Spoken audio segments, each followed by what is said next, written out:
கடலூர் மாவட்டம் சிதம்பரத்தின் சில பகுதிகளில் பெட்ரோல் தட்டுப்பாடு ஏற்பட்டுள்ளது. இதன் காரணமாக பெட்ரோல் பங்குகள் மூடப்பட்டுள்ள நிலையில் வாகன ஓட்டிகள் கடும் அவதியடைந்து வருகின்றனர்.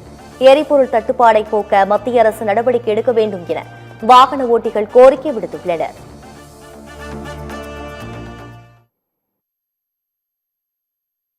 கொள்ளிடம் இந்த பகுதியில் பார்த்தீங்கன்னா நேற்று காலையிலேருந்து பெட்ரோல் தட்டுப்பாடு சார். இப்போ வெளியில் ஒரு அவசரத்துக்கு போக முடியல, ஒரு மருத்துவமனைக்கு போக முடியல. காலையில் ஒரு 3 மணிக்கு சித்தப்பா உடம்பு சரியில்லை, காலையில் போகலான்னு பார்த்தா பெட்ரோல் இல்லை. அப்புறம் அங்கேருந்து இப்போ ஆட்டோ பிடிச்சி போக வேண்டிய சூழ்நிலை வந்துடுச்சு. அதே நிலைமை தான் இப்போ சிதம்பரம் பகுதி ஃபுல்லாக அதே நிலைமை தான் சார். ஓமகுளம், கொள்ளிடம், வல்லம்படுகை இந்த பகுதியெலாம் பெட்ரோல் சில இடங்கள்லாம் மூடி இருக்குது சார் பெட்ரோல் பங்கு. இப்போ அது வெளியில் போக முடியல, ஒரு காய்கறி மார்க்கெட்டுக்கு போக முடியல. ஜனங்கள்லாம் ரொம்ப அவசரப்படுறோம். இதை உடனடியாக அரசாங்கம், மத்திய அரசாங்கம் தலையிட்டு இதை சரி செய்யணும் ஐயா.